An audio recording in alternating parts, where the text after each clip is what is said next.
We, my sister, and our husbands have all been reborn. My husband, Kais, treats my sister as his first love. My sister despises her husband, Lucian, for being useless. Both of them want to kick away their original spouses. After our rebirths, the two of them quickly got together, using every trick in the book. My sister married Kais. I married Lucian. What my sister doesn't know is that Kais is arrogant and impulsive. And if I hadn't been there to guide him, he wouldn't even have passed the imperial examination. What Kais doesn't know is that my sister is troublesome, accepting bribes, leaking secrets, almost causing her husband's family to fall apart. Now we are all back to where we started. Father, mother, I don't want to marry Lucian. I want to marry Kais. When my sister Regina knelt before our parents, crying and begging to marry Kais, I understood she had also been reborn. Regina, stop being foolish. Mother frowned, reaching out to help her up. I'm not being foolish. I want to marry Kais. Father said, but your engagement is already set. The wedding is in 5 days. How can you change your mind now? Mother tried to reason with her. Regina, listen, the heir of the Duke of the Nation, is charming, well-mannered, and at such a young age, already walking in the Emperor's court. He has a promising future. Why would you break off the engagement and choose Kais? She cast a cold glance at me before continuing. Kais's family had a title, but it's lost now, and he has to rely on his own efforts. How can he compare to the Duke, sir? Moreover, Kais is ordinary, not a prodigy. You've been pampered all your life. Marrying him would mean hardship. I don't care. Regina cried. I'll marry Kais. I absolutely will not marry Lucian. Why? Regina blurted out in a hurry. Because Lucian will be demoted to a commoner. What? Father and mother were both stunned. After asking her more about it, Regina fell silent, only saying that Lucian was arrogant and stubborn and would offend the powerful in the future, earning punishment. Kais, on the other hand, would surely soar to great heights and become an official. Hearing Regina's words, I became even more certain that she, like me, had been reborn. But the timing of her rebirth wasn't great. The three families had already exchanged their wedding invitations and everything was ready. The whole city knew that we would be married in 5 days. At this point, even if Regina was anxious and crying, refusing to marry, our parents wouldn't agree to her request. That evening, Mother came to my room. She threw a teacup at my feet. Her voice icy as she said, "Did you do something again to deliberately harm your sister? Let me tell you, no matter what method you use, you cannot meddle in your sister's marriage." She thought it was me stirring up trouble again. Dissatisfied with marrying into the powerless Kais family and trying to steal Regina's good match, I softly replied, "Mother, it's not me. In fact, it was all Regina's doing. She had been raised to be malicious, selfish, and domineering, believing that everything should belong to her. Add to that mother's bias and she felt entitled to everything. Others knew that the Helena family had 2 legitimate daughters. And so when gifts were sent, 2 would be given. Regina would be upset, determined to take both. After stealing them, she would turn around and accuse me. Mother always believed I was stealing from Regina, thinking I was wicked and heartless, plotting evil. I couldn't be bothered to explain. Mother clearly didn't believe me. She scolded me, telling me to be more obedient and marry off properly, not to be a thorn in her side, and stormed out of the room. I sat at the table and sighed deeply. My sister Regina and I were only a year apart. Mother's health was poor, and after giving birth to Regina, she became pregnant with me just 3 months later, which was very dangerous. Short intervals between pregnancies often cause complications. It was their failure to take proper precautions. Yet they blamed me for coming at the wrong time. At the time they worried I might be a son. So they decided to keep me. When Mother did give birth to me, she indeed faced complications, almost dying from exhaustion. She survived but found out she had given birth to a daughter and could never have another child, ending any hope of having a son. She was filled with regret and blamed everything on me, thinking of me as a harbinger of misfortune. After childbirth, she frequently fell ill and consulted a Taoist priest. The priest observed her behavior and, wanting to make money, agreed with her that I was the cause of her misfortune. Mother despised me even more. From then on, her bias grew to an extreme. From childhood to adulthood, Regina was doted on while I was cast into the side courtyard to grow up on my own. Mother didn't like me and father only cared for sons. So I lived a very neglected life in the manor. Every time father favored a concubine's son, mother would grind her teeth with anger and bend all her frustration on me, blaming me for her inability to bear a son. She showered all her love on Regina, indulging her in everything, raising her to be selfish and domineering.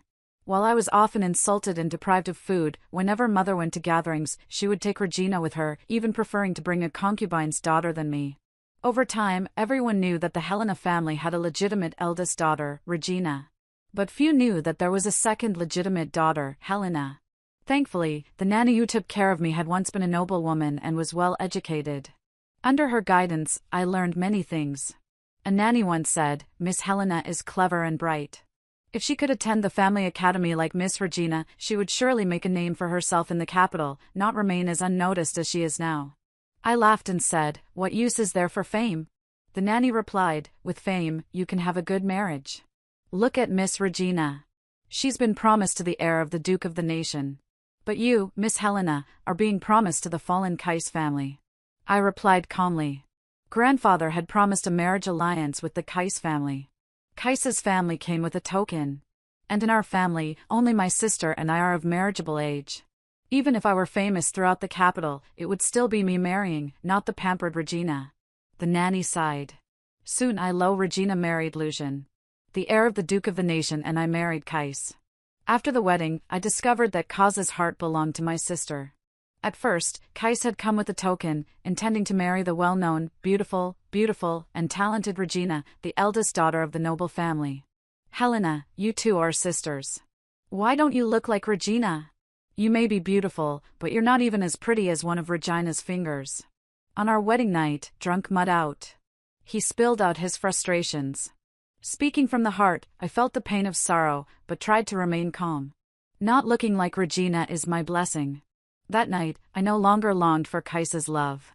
I distanced myself from him, focusing on managing the Qais's family, serving my in-laws, ensuring that he had no worries and could concentrate on his studies.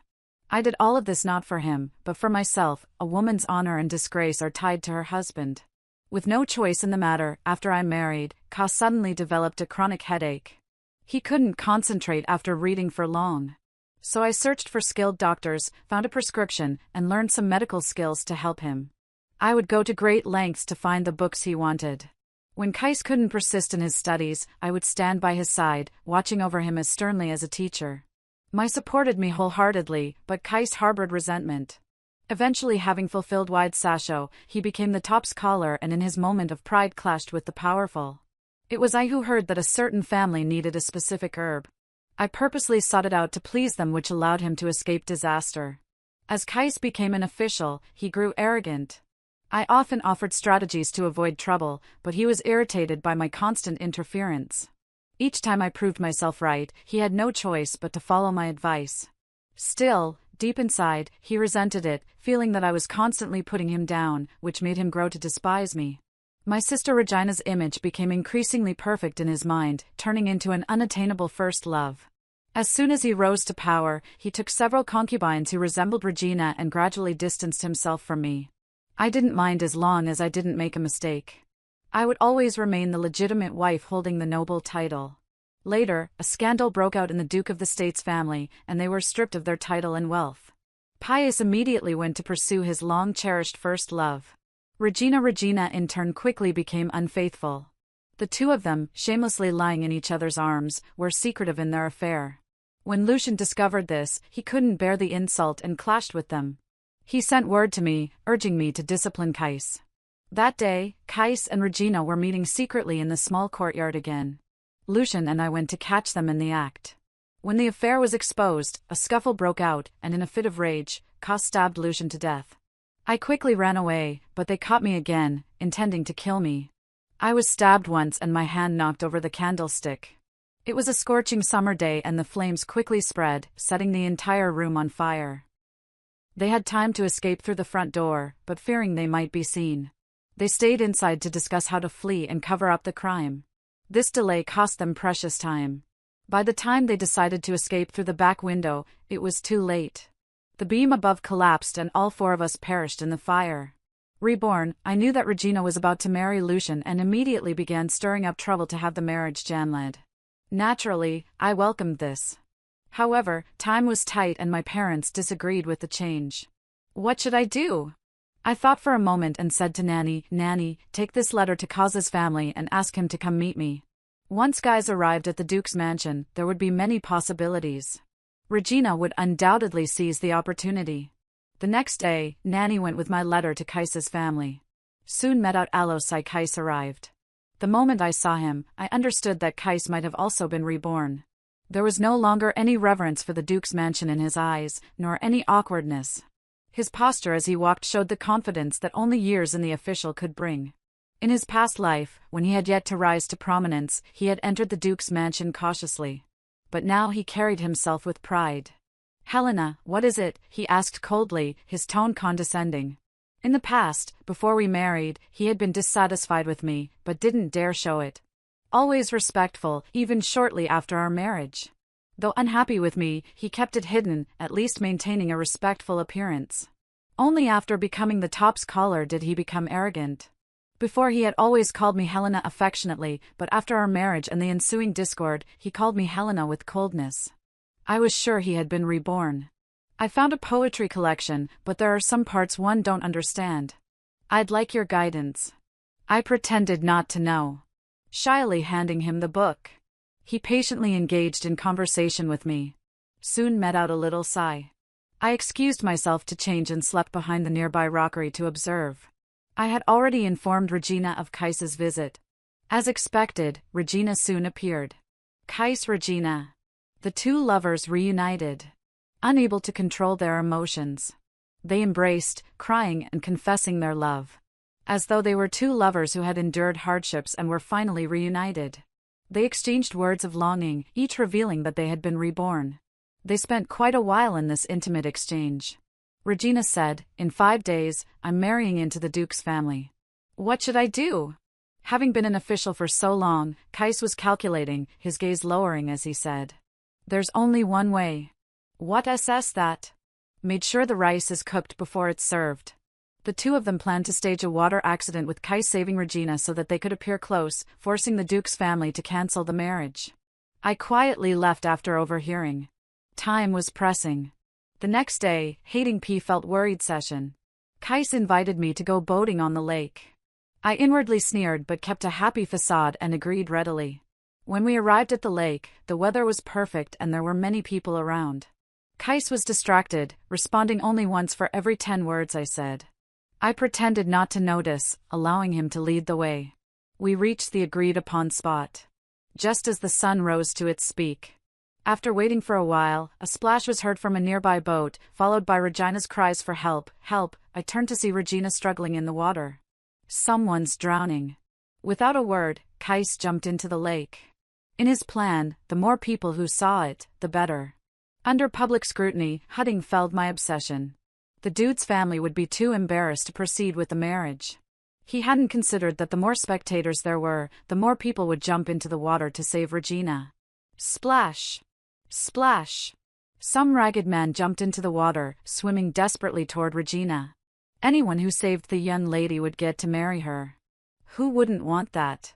Kais, being a scholar, had limited physical strength and couldn't keep up with those men. Seeing this, Kais and Regina were stunned. I watched from the shore, secretly laughing. Kais always acted impulsively, not thinking things through. If it weren't for my repeated reminders, he would have died countless times, even before becoming an official. But he didn't appreciate it. He thought I, as a woman, suppressed his talent. I coldly observed the two of them. If Regina were taken advantage of by these men, not only would she lose the marriage, but her reputation would be ruined. In her past life, she had schemed with Kais, making things difficult for me. This time, I wouldn't let her get away with it. Let her marry one of those men. Just then, a small boat passed. The man in the boat was tall and elegant, holding a bamboo pole, shooing away the men who were swimming toward Regina. I focused and recognized him as my brother-in-law. Lucian. I bit my lip. Regina really was fortunate. From birth, she had been protected by her parents and was now marrying the distinguished Lucian. Lucian adored her, standing by her side and supporting her. My in-laws were kind-hearted, letting her manage the household and supporting her in every way. Even Kais had never forgotten her. Even when the Duke's family had fallen from grace, Lucian never let her suffer. He always ensured she had the best food and drink. Kais openly showered her with gold, silver, and jewels, eager to keep her in a golden palace. Had it not been for an accident, she would have lived a blessed life. Even after being reborn, she still caused a scene over the annulment, and her parents couldn't bear to punish her. Kais thought of her first.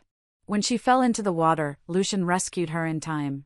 As for me, I was just an annoying figure. No one cared.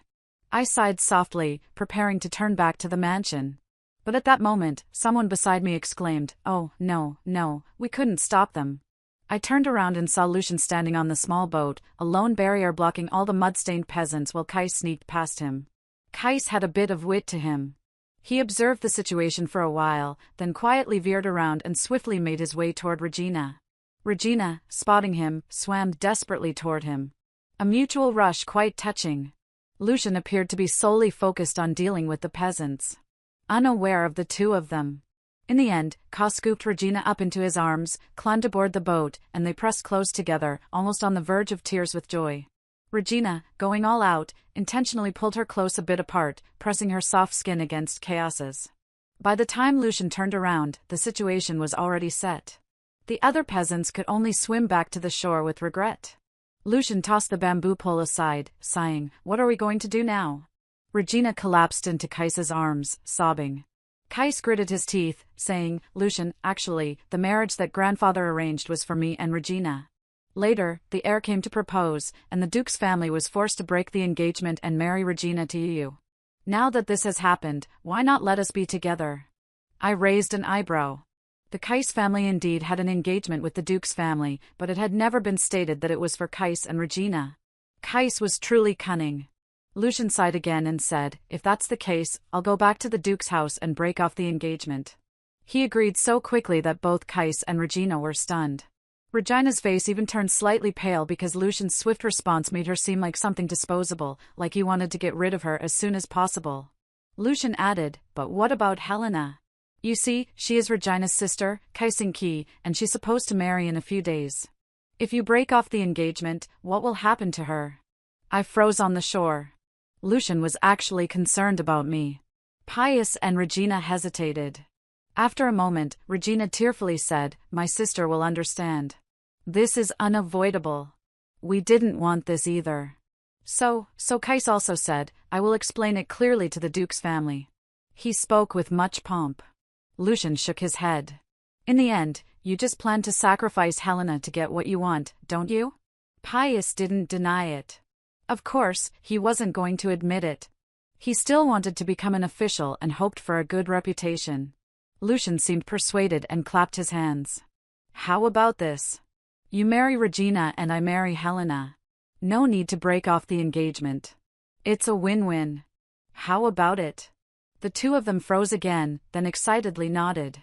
"Good," Regina said, "this is wonderful." Upon hearing the conversation from the three of them, I stomped my foot by the shore.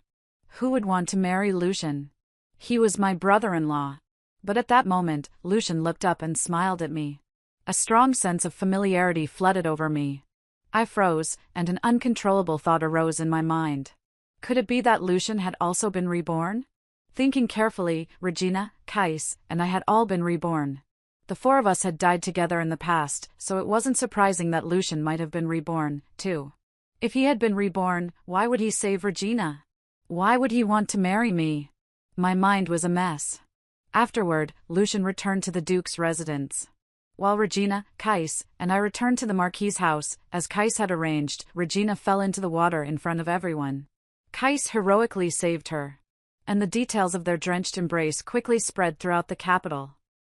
When father and mother heard about it, they nearly spat blood and anger.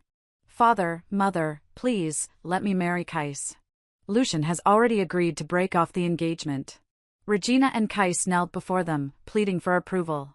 "What?" Lucian broke off the engagement. Mother was so shocked she nearly fell back into her chair. Father, curious, slapped Regina across the face. "Wretch, you disgraced the Marquis family and even caused the Duke's family to break the engagement. Do you know how much loss we're going to suffer now?" Father was more concerned about the financial loss. He had always treated the marriage with the Duke's family as a source of pride, using it to climb higher in the world. Now with the engagement broken, not only did he lose face, but he also lost a great opportunity. He was so angry that he wanted to hit her again. But Kais quickly stepped in front of Regina. There's no broken engagement. Lucian said he'll marry Helena. I watched coldly. So this was what it was like when Kais cared about his beloved. When his loved one was wronged, he stepped up. In my past life, when I was wronged, he would just tell me to deal with it on my own. Really? Father asked. Really? Both Regina and Kais nodded. Father's mood lifted immediately. He stopped, sat back in his chair, and gave Regina a cold look. He was pleased. But Mother jumped up, rushing toward me, and slapped me hard across the face. Wretch, you must have had a hand in this. I didn't expect to be slapped and froze for a moment, feeling even more determined and to cut ties with her. Yes, I had indeed stirred the pot, but the main thing wasn't it Regina and Kais who wanted to switch marriages? I held my face, kneeling on the floor with grievance. Mother, why do you always wrong me? Mother's chest heaved in anger as she pointed at me and cursed. How could your sister fall into the water? You were there, weren't you? Did you push her? Yes, cut it. It must have been you. You want to steal her marriage? She raised her hand to strike again, but the maid rushed in. Marquis, madam, a distinguished guest is here. The wedding was about to happen. But with all this drama, both the Duke's family and the Kais family sent people to the Marquis's house to discuss the matter. Why is the second young miss kneeling on the floor? Lucian entered and immediately saw me. Seeing me covering my face, he asked with concern. Second young miss. What happened to your face? It's nothing. I shook my head, but my hand lowered, revealing the bright red marks of 5 fingers. Lucian frowned. How did the second young miss get hit? Who did this? Father and Mother looked awkward. Mother said she accidentally bumped into something. Helena, get up. I silently stood up. Lucian raised an eyebrow, bumped into something with a slap that big on her face. Who do you think you're fooling? I looked at him in surprise. Was he mud out a low sigh trying to stand up for me? Lucian asked, tell me, second young miss. Who did this? His gaze was bright and sincere. My heart skipped a beat. Could it be that he truly wanted to stand up for me? After hesitating for a moment, I made up my mind and decided to take a gamble. I spoke the truth. Mother thinks I pushed my sister into the water, ruining her reputation. So, she hit me. Ridiculous. Lucian turned coldly toward Mother. Madam, I've heard about your inability to distinguish right from wrong, your jealousy and bias, but now I've seen it firsthand. Can't distinguish right from wrong. Jealous and biased? Mother stared at him, dumbfounded. The aristocracy cared greatly about reputation. She could do it, but she never wanted others to know. Yes, recently there's been talk that you've mistreated your second legitimate daughter as well as the concubine-born sons and daughters. I didn't believe it at first, but now I have to admit there's some truth to it. Lucian's lips curled into a cold smile. Today when Regina fell into the water, I happened to be there. I saw her playing on the little boat in the middle of the lake. When she fell in, the second young miss and Kais were on the shore far apart. How could the second young miss have pushed her into the water with so many eyes on the shore? Madam, what? How could you blame the second young miss? Isn't that clear bias? Mother's face went pale and then red. I felt a slight warmth in my heart. I had gambled correctly. Lucian truly did defend me. So this is what it feels like to be cared for. Lucian, seeing that no one could speak, continued. When I saw Gina fall into the water, I quickly found a small boat to rescue her, but unexpectedly a burp of ruffians jumped into the lake trying to save the young lady. If Regina had been saved by those scoundrels, she might have ended up marrying one of them. Lucian's description of the situation left my parents horrified. Father glared at Regina fiercely. You were leisurely boating in the middle of the lake. Why did you fall in? Regina's face turned pale. She bit her lip and glared at Kais, seemingly blaming him. Kais dared not make eye contact. No one noticed the silent exchange between them, but I saw it clearly. Regina, selfish and domineering, was terrified today and would certainly blame Kais. Mother asked anxiously. Regina wasn't touched by those men. Was she? Lucian replied. No. I used a bamboo pole to stop those men from getting near her. But he turned, giving Kais a smile that wasn't quite a smile. This Kais is quite clever. He bypassed me, swam from a distance, and saved the young lady. Everyone turned to look at Kais. Mother's eyes nearly shot fire. Ka said that he and Regina were originally better, but because I proposed, they had to separate. Now that the young lady fell into the water, I tried my best to stop it, but couldn't stop Kais from saving her. It seems their fates are destined. We might as well bless them. I couldn't believe my ears. Lucien's words were a direct insult, throwing salt on the wound. Mother clenched her fists, glaring at Kais as if she could kill him with her gaze. She probably already understood who was the real troublemaker. After Lucian finished speaking, the elderly lady from the Duke of the State's household slowly added, "Regina is not worthy of our son. This marriage cannot happen, but if we truly analyze it, it will be disgraceful. How about we marry Helena instead? We can announce to the outside world that the Duke's family has always wanted to marry the second young lady." The old lady had the final say. "That's perfect," Father quickly agreed. "Old lady, Regina is the suitable match for the heir," Mother hurriedly argued. Silence. Father shouted, pointing at Regina, "Look at what you've raised. She's worse than Nanny's Helena." But the old lady sneered, "Duchess, don't push your luck." Mother's face turned white, her lips trembling. And in the end, she could only begrudgingly fall silent. Thus, having fulfilled my obsession, my marriage to Lucian was settled. The alliance with the Duke of the State's family was preserved. Father felt that Regina had embarrassed him. So, he married her off to Kais. Kais's family had no objections. They had always wanted the Duke's first daughter. Not me, the invisible second daughter. Everyone was satisfied. Time was tight, and preparations for the wedding were quickly resumed. Regina got what she wanted, unable to contain her joy because I was marrying into the Duke of the State's family. Noble ladies flocked to me, offering gifts and trying to gain my favor. Mother had no choice but to bring me out to social gatherings to make an appearance. Everyone was flattering me, and Regina was left out, though Regina was still well-liked. A married woman had to follow her husband's lead. The Kais family was not wealthy, who would want to flatter her? But Regina couldn't see the situation for what it was. Unable to accept the difference, she came up to me furious. "Helena, don't get too proud. The Duke of the State's family will fall apart soon. Just wait for your family to be stripped of its title." I replied coolly, "Oh, is that so?" Regina said proudly, "Kais will become the top scholar, rise to a high position, and enjoy success. I will receive a noble title and my money. Lucian is a tyrant, and everything you do, he will stop. He'll make your life miserable. He has no talent and will make mistakes, causing him to fall from grace. You will suffer with him. Just wait." I nodded, smiling. "I'll wait." Regina sniffed, arrogantly lifting her chin as she left before my wedding. Everything at the Duke's house was calm. Mother, despite resenting me for taking Regina's marriage, had to manage everything for me under Father's insistence. I remained low-key, keeping to myself. Soon, the day of my wedding arrived. Before the wedding, Mother came into my room coldly, reminding me and Nanny that once we arrived at the Duke's house, I must immediately move my diary into the storeroom, ensuring no one from the Duke's family saw it. "Did you hear me?" I was puzzled. It didn't seem like a big deal. Not wanting to argue, I nodded and quietly agreed. Mother left, and Regina and I each boarded our wedding sedan chairs, marrying into our respective families. On the day of the wedding, I sat in the bridal chamber, anxious and restless. Originally, I had planned for Regina to fall into the water and marry a common man. As for myself, I thought I could either find a good marriage for myself later or live independently without marrying. But marriage alliances and big families were not under one's control. Father and Mother had agreed to the arrangement. I had no choice but to comply. In my past life, I had interacted with Lucian, so I knew his character and did not oppose this marriage. The only awkward part was that I had already gotten used to him being my brother-in-law. Now, marrying him felt strange and uncomfortable. I was curious about why Lucian had chosen to marry me. Soon, the sound of firecrackers rang out outside.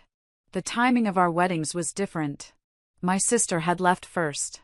Nanny went out to take a look and returned to whisper, "I heard that Kais's family doesn't value the eldest young lady." The wedding procession was just a small group, and the ceremony was really shabby. Kais's family had little wealth. In my past life, my dear was small, and their wedding procession was sparse, a far cry from grand. This time, Father had tried his best to give Regina a good wedding. Unfortunately, having fulfilled her obsession, Regina couldn't appreciate it. She was competitive and wanted everything to be perfect. Even if others gave me gifts, but not her, she'd get angry. Seeing the shabby procession, she would definitely throw a tantrum. After a while, louder firecrackers went off, and drums beat triumphantly. "Second young lady, Lucian is here to marry you." Wow, the spectacle. No one can compare. Nanny cheerfully helped me up. I was joyfully escorted into the bridal sedan chair and carried to the Duke of the State's mansion. On the wedding night, I waited for a long time, hearing noises outside. Lucian had dismissed the crowd who wanted to disrupt the bridal chamber and entered the room. My limbs tightened and my heart raced when the veil was lifted. Lucian, dressed in fiery red wedding robes, gazed at me with intense eyes. I nervously stared back at him. After a long pause, he said, "Helena, you are beautiful." My face flushed crimson, and I stammered, "Brother." We both froze for a moment. I actually called him brother-in-law. I felt so embarrassed. I wanted to dig a hole and hide in it. Lucian wasn't angry. He took my hand and sat me beside him on our wedding night. "You called me your brother-in-law. You need to change that. I'm not your brother-in-law anymore." I realized I had said the wrong thing and quickly corrected myself. "Young master." "Call me husband," he said, gently patting my hand. My face grew even hotter. I hesitated for a moment before softly murmuring, "Husband." "Good girl." He leaned in and kissed me on the cheek. His lips were hot and soft, completely different from Kais's. Startled, I instinctively leaned back, but in my panic, I lost my balance and fell onto the bed. He followed the motion, leaning over me with a gaze that was nothing short of intense. I panicked even more. "We haven't even had the wedding wine yet." He suddenly laughed and lifted me up. "We've been through so much already, and you're still acting like we're strangers." His words made me study myself and ask, "Did you also experience rebirth?" He nodded. "I knew you had been reborn, too." I asked, "Then why not marry my sister?" "Why marry me?" At the mention of this topic, the flirtatious atmosphere quickly faded. Lucian scoffed coldly. "Marry her? That selfish, narrow-minded, promiscuous woman, who would want her?" I was taken aback. Lucian, the gentleman who always spoke with such elegance, had never used such harsh words, and he was speaking about a woman I had voiced my confusion about. "But you saved her that day on the lake." I had assumed he still had feelings for Regina. Lucian shook his head. "You misunderstood. Didn't they want to be together in their past lives? They thought it was us who kept them from happiness. This life, I'll let them have what they want, then watch them turn into a bitter couple. I'll tear their masks apart and make them realize how wrong and shameless they truly were. Then, what? I'll make sure they die without a place to bury them." His words sent a chill through me. Lucian was filled with so much resentment. I sighed deeply. After the way we all died, no wonder he had so much anger. But wasn't I the same? Then why marry me? I asked. Lucian gently cupped my chin, his eyes burning. "Because I like you. When the Duke's family fell, you didn't hesitate to offer your help. You supported us when we were down." I tried to explain. "It was because I wasn't sure if you would recover. It's easy to help when things are good, but hard to give support when it's tough. The Duke's family is deeply rooted. You, my brother-in-law, are talented, and if you rise again, it would be a huge advantage for the Kais family. Besides, I only offered a little gold and silver. It was no big deal." "Call me husband," Lucian interrupted. Dissatisfied, I flushed, lowering my voice. "Husband." Lucian rested his chin on my shoulder, holding me as he continued. "Only you believed in me, in my talent, in my ability to rise again. No matter what your true intentions were, you helped me. I'll always remember that. Kais and Regina were secretly colluding while you and I worked together, discussing matters and even catching them in the act. The way you handled yourself, your thoughts, everything about you made my heart race. I thought back then, if I had married you instead, I would have been so happy, and the Duke's family wouldn't have fallen so far." Hearing the hidden meaning in his words, I asked, "Did the Duke's family lose its title because of my sister?" Lucian sighed. "Yes, it's all that vile woman's doing. Our Duke's family has always been low-key. But as soon as she entered, she started accepting gifts. She's shallow, greedy, and headstrong, accepting gifts from anyone and promising to help others in return. I warned her several times, but she was angry and we fought. She insisted I do what she had promised others. I refused, and in the end, I offended many people who accused me of accepting bribes but not following through. At that time, I had made a small mistake. One that could have blown over, but these people banded together to accuse me. I vaguely remembered the incident. Was it the document incident? Lucian nodded. Everyone makes mistakes, and losing documents was something many officials had done, but it could either be a minor issue or a huge scandal. However, I had been impeached for it, which was surprising. I had suspected back then that Lucian had offended someone, or else such a small mistake wouldn't have blown up. Now, it seemed that it was all my sister's doing. Lucian continued, if it weren't for my father supporting me, I would have lost my position. Even if I kept my post, I would never have been promoted. But that vile woman thought it was all because I made a mistake. She scorned me for being incapable, for not getting promoted or making money. I knew about this in my previous life. I had overheard Regina complaining to Mother about how Lucian was incompetent, how he opposed everything she wanted to do, and how stubborn he was. She thought he was a useless man who only relied on his ancestors' protection.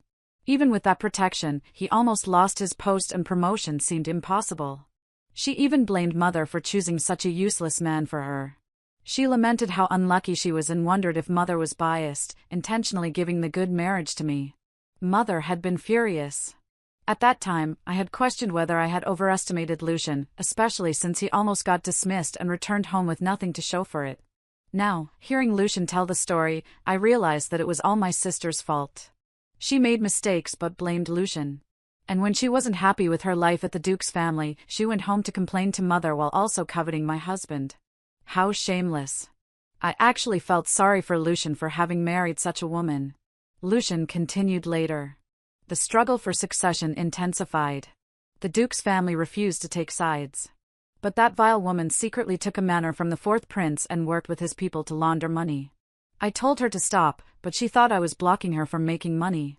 This reached the emperor's ears, and his majesty was furious. My father had to work hard to suppress it. Then, he went on a little sigh. Regina secretly became the fourth prince's informant. When father was overseeing the salt merchants, she had her 3-year-old son enter the study and steal confidential documents. We were caught off guard by the child, and she succeeded. She informed the fourth prince, which led to the emperor's failed salt merchant reforms. The emperor, unable to tolerate it any longer, stirred the duke's title, and with the help of some enemies, my official position was also gone. I was slightly dazed. How did my sister have the courage to do all that? Back then, Kais had also considered aligning with the fourth prince, hoping for a share of the spoils. But I knew if one picked the wrong side, it would be a crime punishable by extermination. Even if they chose the right side, with the fourth prince already surrounded by powerful families, the Kais family wouldn't have gained much. That's why I had desperately advised Kais against it. Afterwards, the fourth prince was held accountable. While the Kais family narrowly escaped disaster, I thought Kais would be grateful, but instead he resented me for being too forceful back then. Well, that man, he never understood the meaning of gratitude. Lucian said, the Duke of the State's family fell into ruin. The child cried out for her mother, and I endured it, but she kept complaining, saying she suffered, and then went as far as to have an affair. I saw his anger rising and placed a hand gently on his chest. It's all in the past now. Lucian took a deep breath, smiling as he took my hand in his. Yes, it's all in the past. Perhaps heaven saw it fit to give us another chance. Helena, I'll treat you well. I nodded. I'll treat you well, too, my husband. Lucian suddenly laughed. All his previous rage and hatred vanished as if a furious man from just moments ago was someone else entirely. I knew he was deep, but I never expected him to be so composed. He pulled me into a tight embrace. Helena, why waste this beautiful night discussing those vile people? We should cherish this moment. My heart raced, my face flushed, and I nodded softly. The next day, I went to offer tea, just like in my previous life. The old lady and my in-laws were reasonable people and gifted me with valuable presents. These were things I had never received at the Marquis's house. It wasn't that they didn't have them. It was that they refused to give them to me. My husband has one more gift for you, Lucian said as we returned to our room. What gift? I asked, surprised. Lucian clapped his hands, and a shadow descended from the roof. It was a sharp-eyed woman in black. Lucian smiled at her. LRA, go ahead. LRA reported, I've been watching over the Kais family. After Regina entered the house, we had our servant deliberately mention the poor show of Kais's family during their wedding procession, saying she wasn't valued while also talking about the festive occasion when the Duke of the State's family married. Regina was furious, immediately throwing off her veil and smashing things in the room. Kais entered the bridal chamber happily, but Regina picked up the ceremonial wine cup from the table and smashed it at him. They fought. Regina blamed Kais for the scheme to have her fall into the water, ruining her reputation. She also complained that their wedding procession wasn't grand enough, leading people to gossip about her. Kais blamed her for throwing the ceremonial cup. He said it was bad luck to argue on their wedding night and there was no decorum. He explained that the situation was urgent and that the scheme to have her fall into the water was necessary. He did his best, and Regina shouldn't be so angry. Without the cup, they couldn't drink the ceremonial wine, and they didn't even end up sleeping together. I couldn't help but laugh harder as I listened. "Well, how do you like this gift?" Lucian asked with a grin. I covered my mouth, laughing. "I love it." Hearing about their misfortune brought me joy. I teased Lucian. "You actually had people watch their merit and find amusement in their fight. Aren't you afraid of being called petty?" Lucian pulled me into his arms. "You and I were both petty people. Don't pretend otherwise." I laughed even harder. Honestly, having huffed felt my obsession. I thought Kais and Regina would have a passionate and intimate night, like a sweet reunion.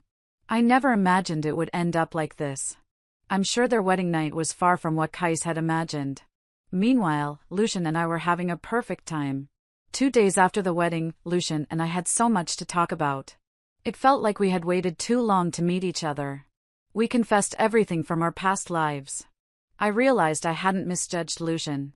He wasn't the useless person my sister had claimed he was. He had originally had a bright future, and the Duke of the State's family was very cautious.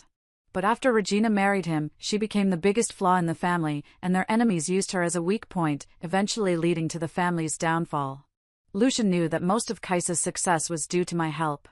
Lucian caressed my face. "So, you've done so much for him. He never acknowledges your contributions. Do you know what that says about him? He's a cold-hearted man who knew your life was difficult, but didn't realize how much worse it had been than he imagined." I smiled. "It's better than your situation.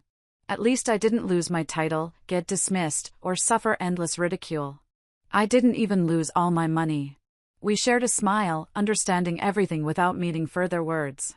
Perhaps we both had failed marriages, suffered betrayal, and now we cherished this rare and hard-won relationship. Lucian always protected me in the household.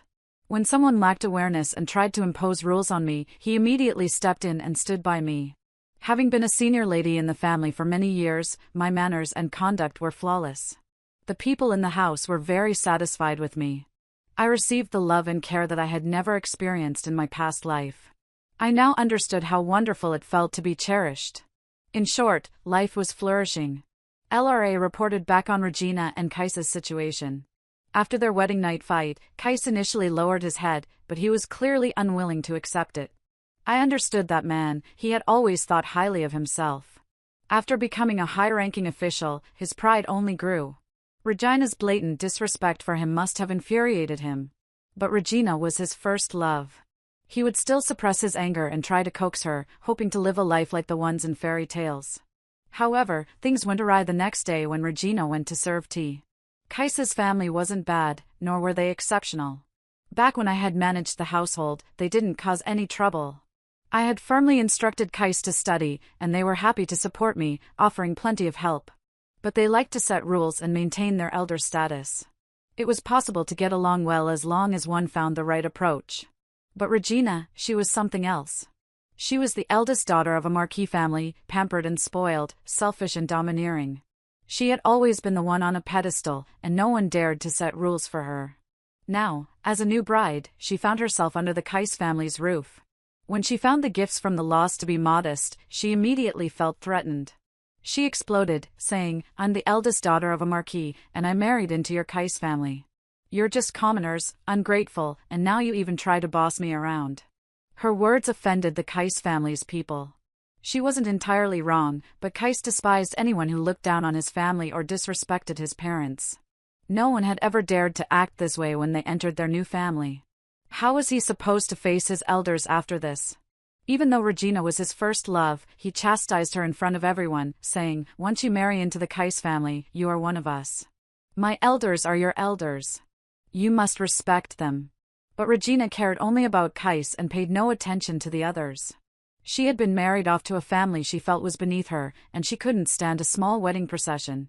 Now Kais's family was treating her poorly, and Kais was scolding her. She exploded again, crying that she wanted to return to her family, and the scene became incredibly ugly. Kais, already angry from being scolded by his parents and elders, tried to calm her down. But Regina refused to relent, leaving him caught between a rock and a hard place. He was exhausted and confused, unable to understand how, after only 2 days of marriage, their home had turned into such chaos. This isn't how it was supposed to be. Everything was fine before. According to LRA, he had stood under the plum tree in the courtyard several times, speaking to it softly. I knew what he was reminiscing about when I married into the family. I kept to the rules and was courteous. I got along well with my in-laws and managed all the household matters, so he didn't have to worry about anything. Life was peaceful and comfortable, unlike now, where everything is so uncomfortable. Lucian, with careful curiosity, asked, "Why does he talk to the plum tree?" I replied, "I don't know." I frowned. I like the plum tree. Though I couldn't be entirely sure, I felt that Kais was speaking to the tree out of nostalgia for the days when I was around. It wasn't vanity. I knew he didn't like me. He was simply longing for the peace I brought him. Can this man be any more disgusting? Lucian's expression darkened immediately. Find a way to cut down the plum tree. I was stunned for a moment before teasing, "Husband, aren't you getting jealous?" "No," he denied. I covered my mouth, laughing. "All right, no need to be petty. Tomorrow, we'll go back to my family. Don't let anyone laugh at us." Lucian smiled. "Don't worry, my lady."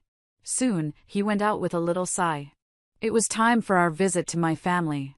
"My lady, look at the gifts I prepared for the return visit." "I'm not sure if it's enough," Lucian said cheerfully, pulling me into the room and pointing at a pile of boxes.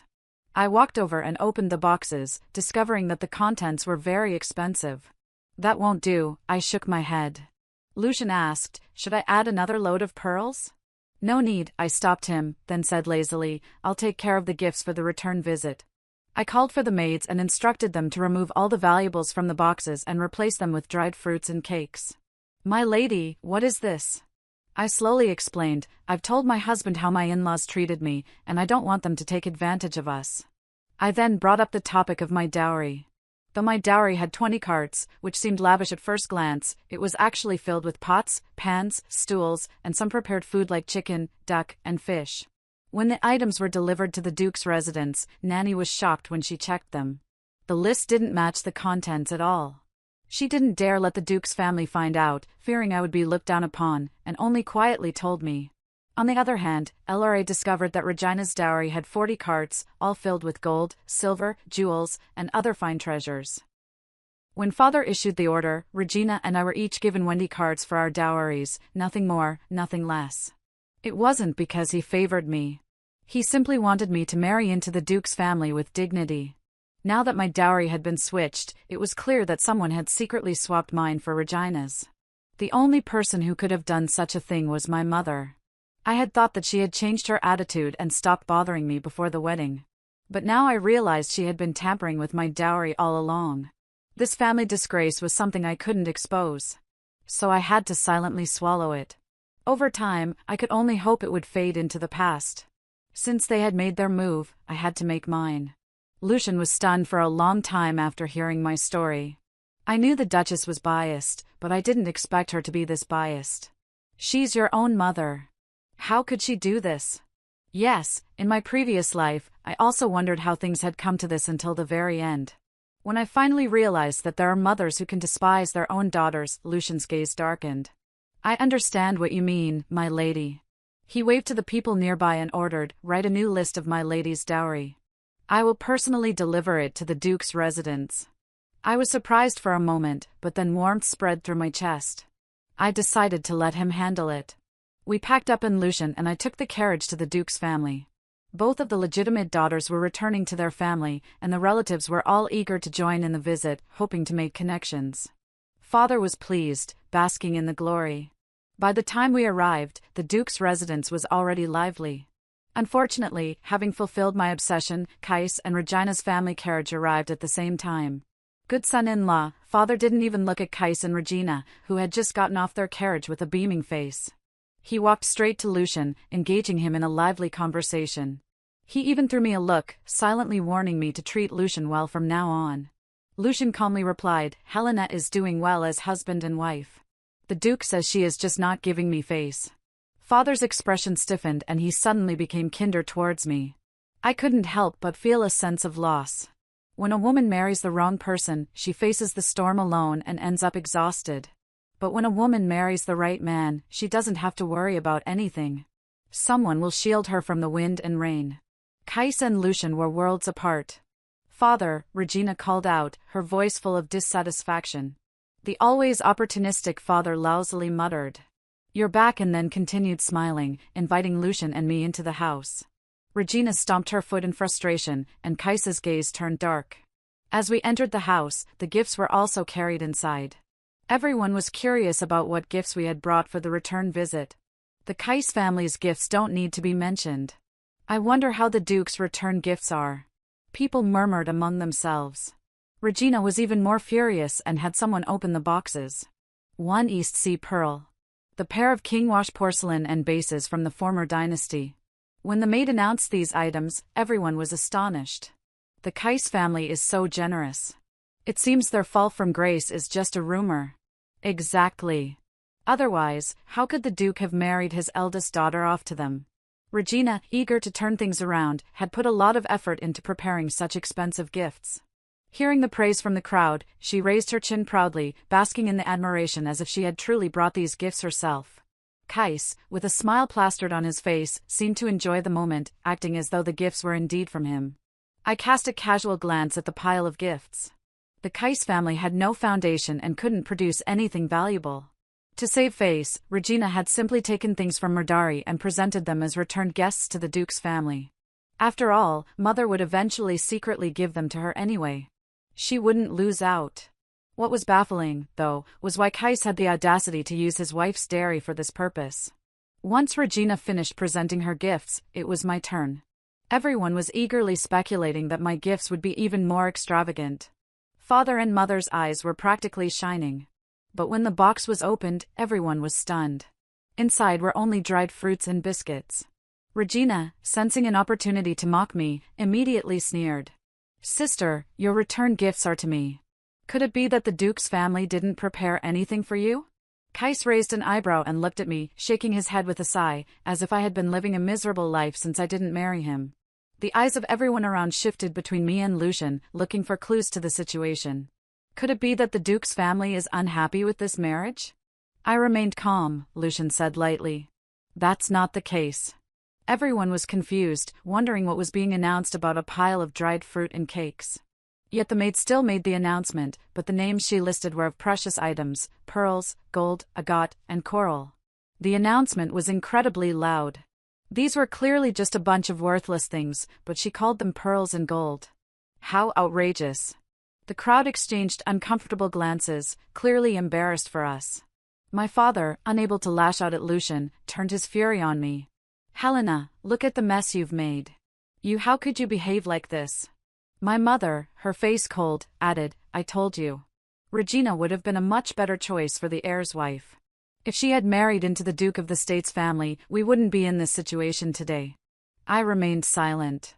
Lucian raised an eyebrow. "We are simply doing things the way your Marquis's house did." "What do you mean by that?" The crowd stirred again. Lucian waved his hand and the maid handed him 2 sheets of paper. "This is the dowry list for my wife, the one the Marquis's house gave. It mentions East Sea pearls, kingwash porcelain from the previous dynasty, and so on."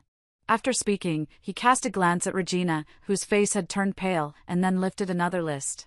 "And this is the list we had when my wife entered the Duke of the State's family, the actual items counted by our people."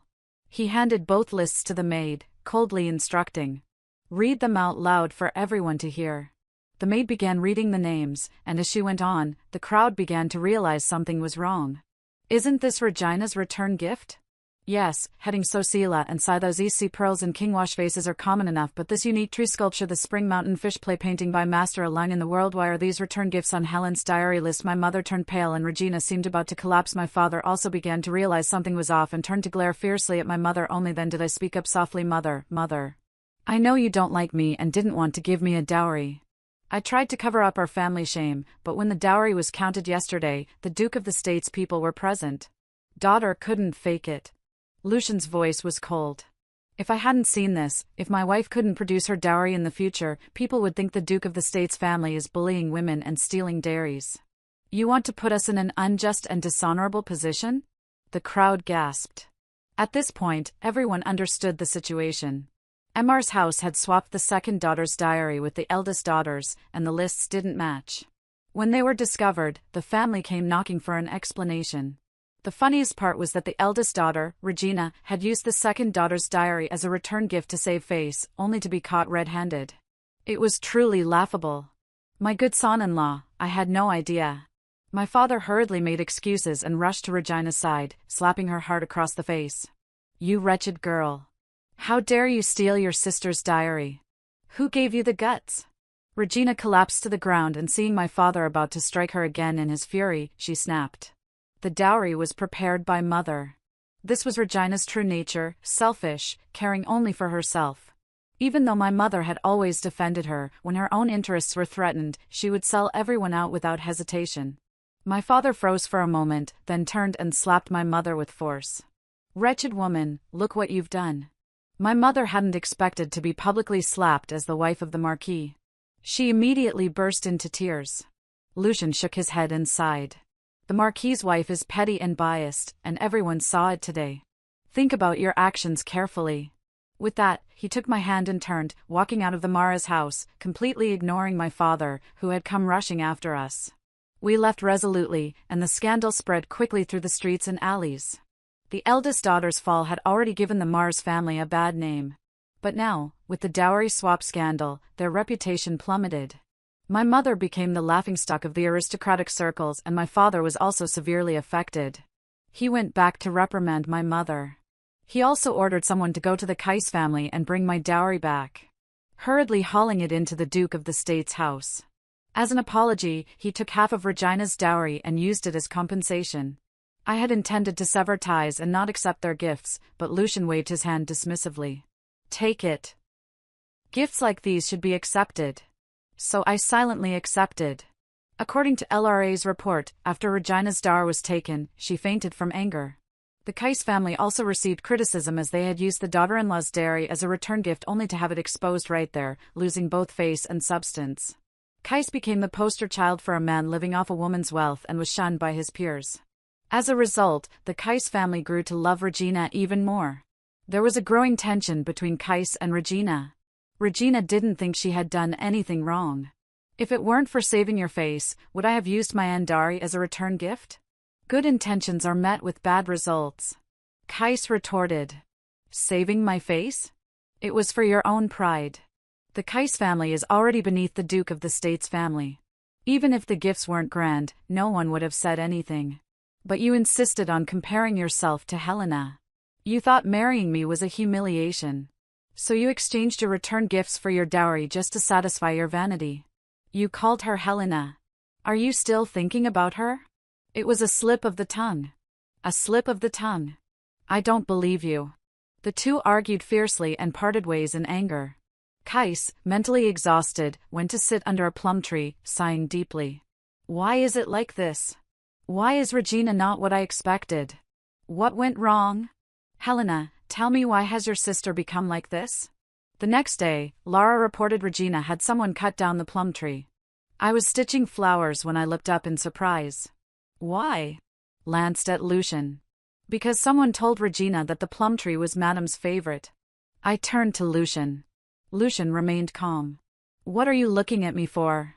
I didn't do it. I wouldn't stoop to such a thing, he said as he walked out of the room. I couldn't help but smile and shake my head.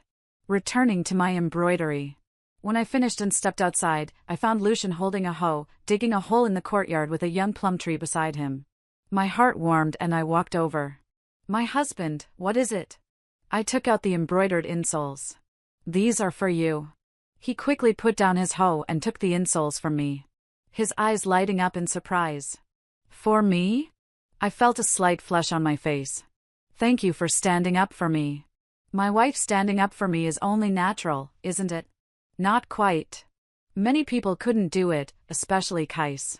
Looking into his burning gaze, I suddenly felt shy and quickly turned to go back inside. I opened the window and saw Lucian carefully planting the plum tree as if he were performing an important task. My eyes began to warm with emotion. Within just a few days, the rumors about the Duke's family didn't subside. In fact, they grew more intense. During this time, the princess hosted a flower viewing banquet and invited me. The day before we were supposed to leave, my mother and Regina arrived at the Duke's residence, insisting on seeing me. After thinking for a moment, I allowed them inside.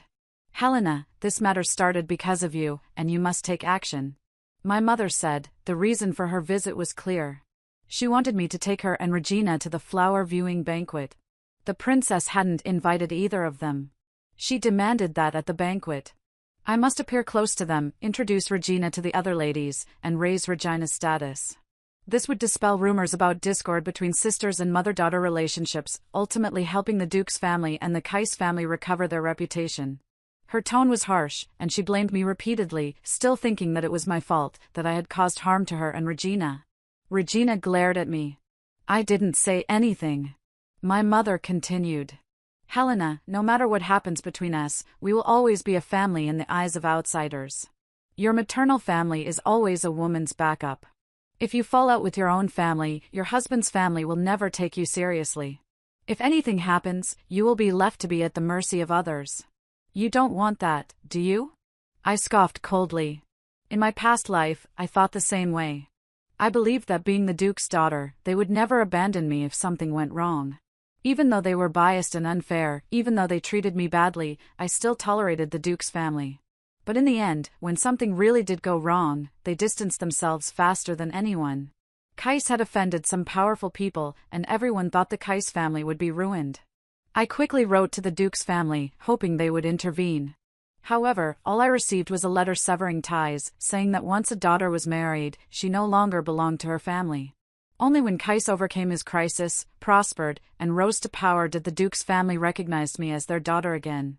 After Kais was promoted, we had a falling out. He wanted to divorce me because I hadn't given him an heir.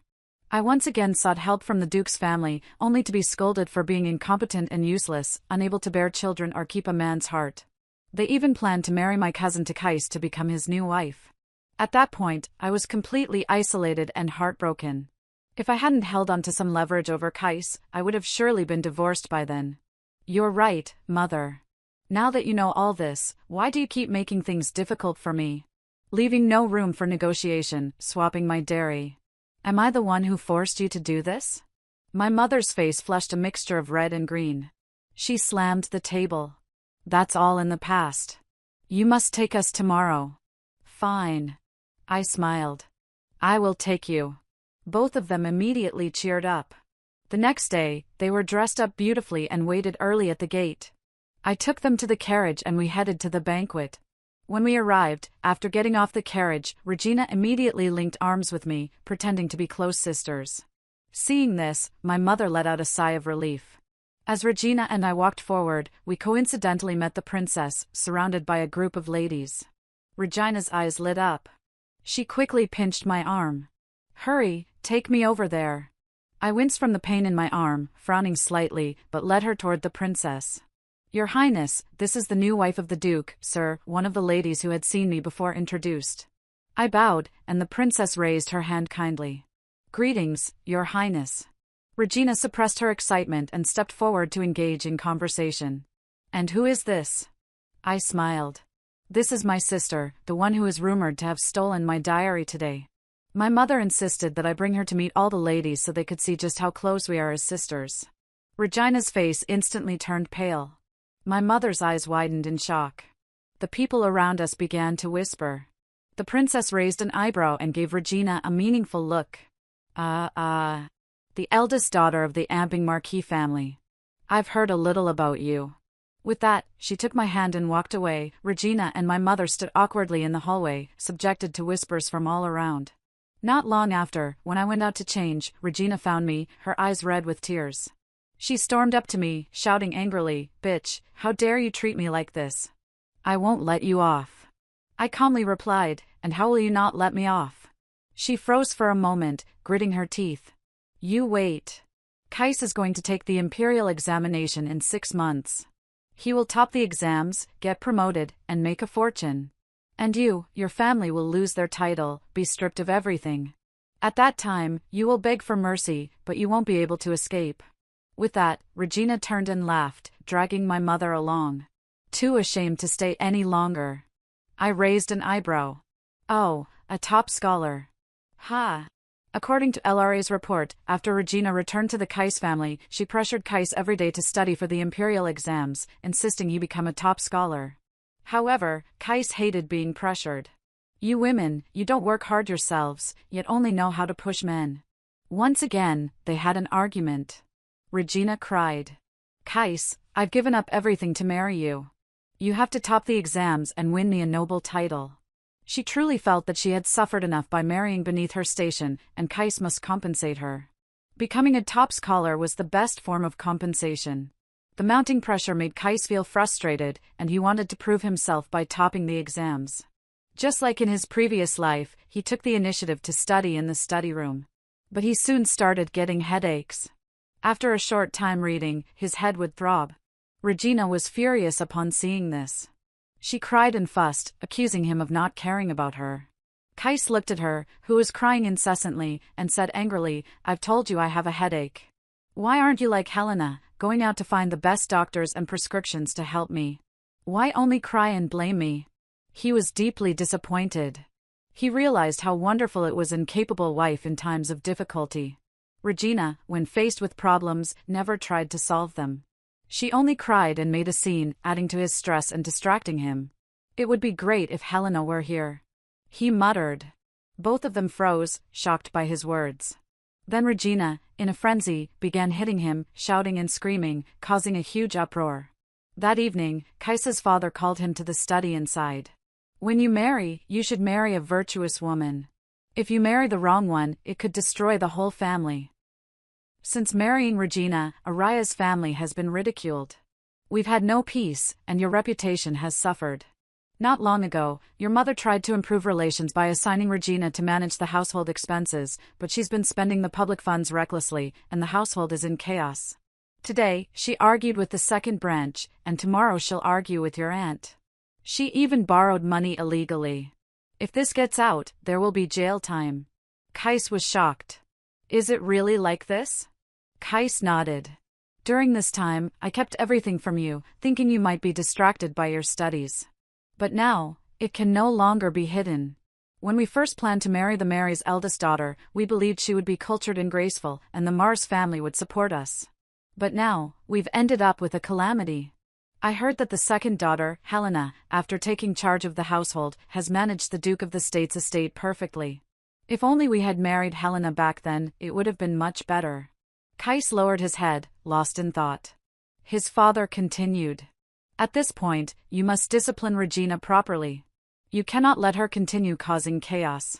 Otherwise, she will bring disaster to the entire Kais family." Kais walked out of the study. Lost in thought, Lucian's demotion. The loss of the Duke's title. How much does Regina have to do with this? He went to confront Regina, but she shouted, "How could I be at fault? It's Lucian's fault for being useless.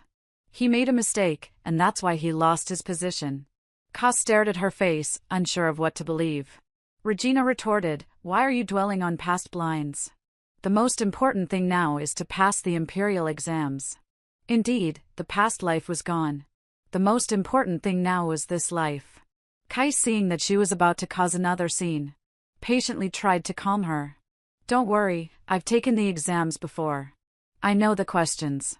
Even if I don't study, I'll be fine." Regina's face lit up with joy. "So hadn't fulfilled my obsession. You'll definitely be the top scholar."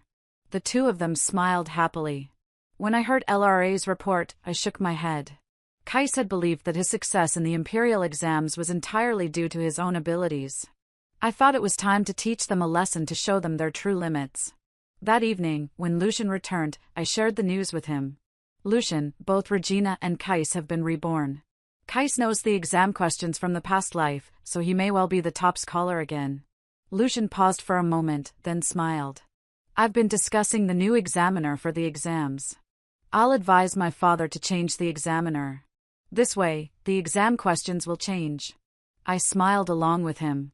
Once the questions were changed, Kais would have to sit the exams like every other student. Wasn't he so full of himself, believing he could only win the top place through his own talent? Well, this time, let's see if he can become the top scholar without my help. Back at the Kais family with Kais guarantee, Regina was in a good mood and even flaunted it when she met me. I remained calm, knowing what would happen next. Kais no longer worried about the exams. Regina's behavior continued to be erratic, and he had no choice but to spend his energy dealing with her mess. Even as a grown man, he found himself running the household, handling trivial matters every day. People were laughing at him, saying he was acting like a woman. Gradually, even his closest friends stopped associating with him. Kais was deeply disheartened. Over time, his first love turned to ashes. He began to hate Regina more and more. He even stopped caring about her feelings, intentionally comparing her to me, which enraged Regina to no end. The Kais family was constantly in conflict, and his parents decided to move to the countryside to avoid the constant turmoil. Kais felt like the sky was falling. He could never understand it. According to his plan, marrying his first love should have been a dream come true. Life should have been harmonious. He should have focused on his studies with Regina by his side and then risen to the top of the imperial exams. He had always thought he had a bad life in his past life. But now he realized his current life was more like hell than before. One day when I was out by the lake, I happened to bump into Kais wandering by the shore. When he saw me, his eyes lit up and he rushed over. Helena. I spoke coldly. Kais, watch yourself. If you don't want to be treated like a lecher, you better call me madam. Kais' lips trembled. And after a long pause, he said, Helena, I was wrong. Wrong? I sneered. How dare you? At my signal, one of my mates stepped forward and slapped him hard. You shameless man. How dare you flirt with madam? Kais covered his face, but didn't retreat. He stared at me. Helena, I have something to say. I motioned for the maids to step aside, and cool-eyed told Kais, say what you have to say. Kais looked at me with deep affection. Helena, actually, I always wanted to marry you. I laughed. Oh, you regret marrying Regina? Kai's face twisted in disgust. I never wanted to marry that selfish evil. I'm my crazy woman. I've always liked you, not her. It was only because she fell into the water that I had to save her. And that's why I married her. I shook my head. Kais, you really have a thick skin. I ruthlessly exposed him. You married your Lan for first love. Wasn't that exactly what you wanted? You and she even killed Lucian and me just to be together. How could you regret it now? Kais' eyes widened and he staggered back. You read on a low sigh. You also were reborn. At this point, Kais no longer intimidated me. I smiled. If you and Regina can be reborn, why can't I? Kais was in disbelief. I chuckled. Regina accepted bribes, stole secrets, and caused the Duke of the State's family to lose their title and power. Yet, she keeps blaming Lucian, claiming she's innocent. You should believe me by now, or you wouldn't have gotten involved with her. So, it was really her fault that the Duke's family was ruined. Kais trembled. You've been married to her for so long. Don't you know what she's like? You thought she was good and I was bad, so you kept thinking about marrying her. Now that you've been reborn, isn't it exactly as you wanted? Kais looked like he was about to cry. Kalina, I was wrong. Can we get back together? Don't call me that. I darkened my face. Kais, do you think I want to marry you? Every day I spent with you made me sick. I'll tell you one more thing. Before we got married, I purposely called you to the Marquis's house to meet Regina so you two could plan to switch brides. I knew all about your drowning scheme. I just let things happen. Now that I'm married to Lucian, I'm truly happy. He's 1,000 times better than you. You're not even worth his pinky finger. Kai's eyes wide and as he staggered backward. So you knew everything? I smiled. Get lost. With that, I turned and walked away, leaving Kais standing there, lost and heartbroken. As I reached the lakeside, I saw Lucian standing nearby with his hands behind his back, his lips pressed tightly together. I hate Kais. I don't like him.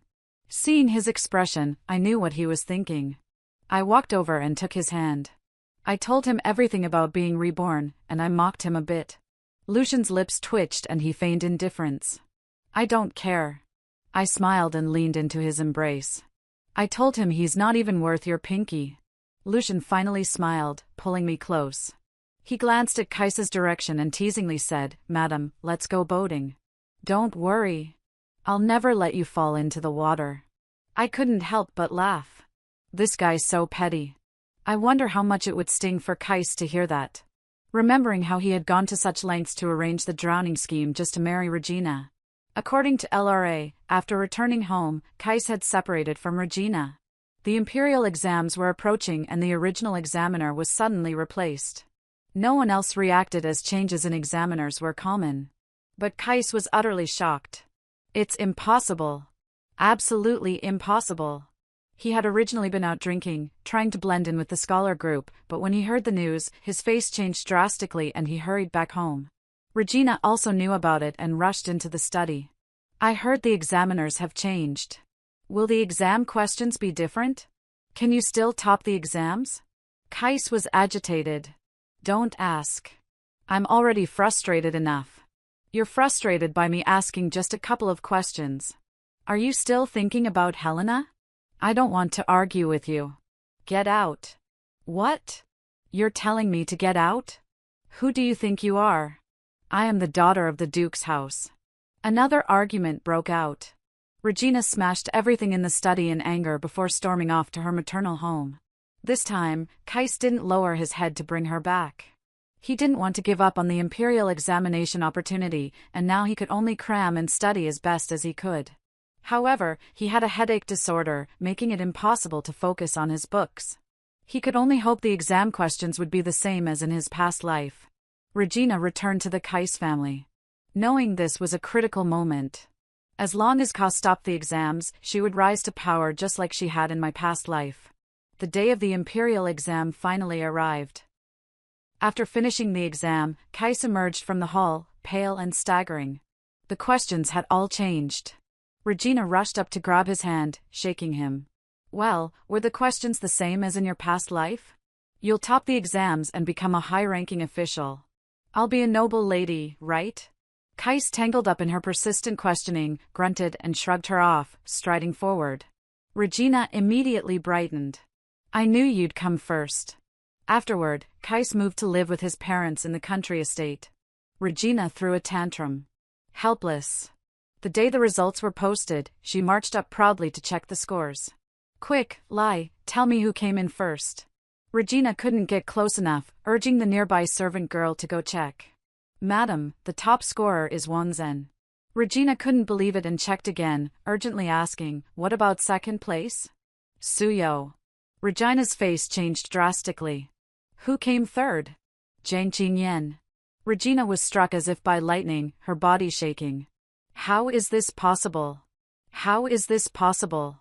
She desperately clutched Kais, screaming. You should have been first. Why aren't you even in the top 3? She shook Kais, crying uncontrollably, shouting that he should have been the top scorer, the one to bring glory. Her shrill voice caught the attention of the crowd, who began to laugh and whisper. Madam, the rankings are clear. It's obvious who made it and who didn't. Are you losing your mind? Kais quickly covered his face, hoping no one would recognize him. Regina refused to give up, continuing to scream as she pushed through the crowd, starting from the top spot, working her way down to the very last name. There's no one. How could there be no one? You're lying to me. In a moment of intense emotion, she coughed up blood and collapsed. The scene descended into chaos. Kais had failed the exams, and Regina could not accept it. Her greatest dream was for Kais to top the exams, rise in rank, and for her to enjoy a life of luxury, becoming a highly respected noble lady, stepping on me in the process.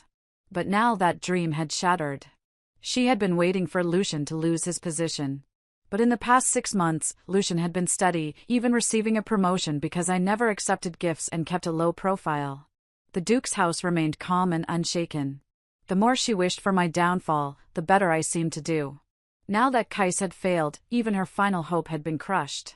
She finally realized that after my rebirth, many things had changed and she might never achieve her dreams. She collapsed in despair. After waking up, Regina insisted on divorce. What she didn't know is that asking for a divorce from a man was one of the greatest humiliations. Pius was already angry with her, his frustration mounting after failing the exams. To make matters worse, Regina began insulting him, shouting that she wanted a divorce. Kais, who was already arrogant and emotionally unstable, was pushed to his limits by her vicious words. Regina slapped him and cursed him using the most venomous insult she could muster. The accumulated tension inside Kais reached its breaking point. I want to divorce you and marry Lucian. Lucian is 1,000 times better than you. You're nothing but mud that can't even prop up a wall. Regina, overwhelmed by her suffering, pointed at Kais's nose, hurling insults, and even picked up a fruit platter to strike him. I was Lucian's wife to begin with. You dragged me into this marriage, deceived me, didn't cherish me, and made me suffer. I won't stay with you any longer. Kais's forehead was bleeding from her blows, his eyes bulging. You like Lucian, too? You want to abandon me and marry him? Regina screamed. If it weren't for you, I wouldn't have married you. If you weren't promising me that I'd be a noble lady, do you think I'd marry you? Look at yourself. You failed the exams. You're useless. You wasted my time. Of course, I'm leaving. With that, she struck him with the fruit platter again. Kais snapped just like in his past life. In a fit of rage, he grabbed a knife and plunged it into Regina's belly. Kais murdered his wife, and the wife was the legitimate daughter of the Duke's family. The case shocked the entire city. Regina was her mother's pride and joy. Upon hearing the news, her mother fainted. When she woke up, she rushed to the court, banging drums to seek justice. She didn't just accuse Kais of murder, but also of deliberately pushing Regina into the water, forcing her to marry him. She screamed that Kais should be punished by 1,000 cuts. The court immediately took on the case and began an investigation, which led them to Regina's maid. The maid revealed the truth. Kais had indeed plotted the fall into the water, but Regina had been complicit. Regina had never wanted to marry into the Duke's family. She had already been involved with Kais and had conspired to marry into the Kais family willingly. Miss said that the Duke's family would be stripped of its title and the family's property confiscated and that Lucian would lose his position. She didn't want to marry into that misery. She also said that Kais would top the exams and rise in rank and marrying him was the best way out. Her mother couldn't believe it when she saw the evidence. She had always thought it was me interfering and trying to take her marriage from her, but she never expected that Regina had conspired with Kais. Actively choosing to marry into the Kais family, she made a scene in court, and Kais's family quickly revealed all of Regina's actions within the Kais household, summarizing that she deserved to die. My God, Regina even engaged in illegal money lending. That's a crime. I heard she caused a huge scene the day she served tea. She was so domineering. One thing after another. The people said the Duke's family had no manners. After Regina's death, her reputation was ruined. Because of Regina's bad reputation and the fact that she had verbal and physically assaulted Kais that night, which was overheard by the servants, Kais was sentenced to accidental manslaughter and exiled to a cold, desolate place. Regina's father, who had failed to manage his wife and daughter, also faced public scorn. He and his wife argued fiercely. His concubine took advantage of the situation to whisper in his ear, gaining control of the household's finances. Regina's mother was sent to the country estate by her angry husband. Though they didn't divorce, it was effectively the same. Her life at the estate was difficult. Out of filial piety and not wanting to be criticized for being ungrateful, I occasionally sent people to help her with some money and food, but that was all. I considered it a repayment for the hardship of raising me. Our mother-daughter bond was fated to be distant. My father was completely marginalized in the capital and even reprimanded by the emperor. It was clear that he would never rise in position again. In a state of desperation, he took my half-brother and went to the Duke of the State's residence, seeking a connection. However, both Lucian and I firmly rejected him. There was no way we would let him climb the ladder of the Duke's family. My father, enraged to the point of nearly losing his temper, could do nothing but see in frustration. He returned home, sulking in dismay, and soon after fell bedridden with illness. As time passed, Lucian rose swiftly through the ranks and entered the cabinet. I became a respected lady once again, highly regarded by others. The Duke's residence had not fallen from grace, and my father-in-law resigned from his official duties, passing his title on to Lucian. The family continued to enjoy its status and prestige. 3 years into Kai's exile, I received a letter from him. The timing of it seemed to coincide with the fall of the Duke's family in the previous life. Yet in this life, the Duke's family was thriving, and Lucian had earned new titles, while Kais endured hardship in a faraway, desolate land. Helena, by the time you receive this letter, I will already be gone. Now I realize just how horribly wrong I was. It was because of you that I became the top scholar and rose to high office. Lucian cutting self-Feldman say with your help achieved things that I never could in the past life. Regina is a selfish and malicious woman, but I was blinded by her mistaking her for someone worthy. I abandoned in you and married her, and this is the result. If time could turn back, I would love you wholeheartedly and be with you forever. I handed the letter to Lucian. He laughed in disbelief, tearing the letter apart and tossing it into the fire. He then pulled me onto the bed, saying, "Impossible. You are and will always be my wife. Even if time ruins, you will still be mine." As he was about to lean in, a small figure burst into the room. "Daddy, you're bullying Mommy again." Lucian and I quickly sat up awkwardly. This child always interrupting at the wrong moments. Amid the child's chatter, Lucian and I exchanged a glance, sharing a silent smile. No words needed in this life, in this world. We would be truly happy.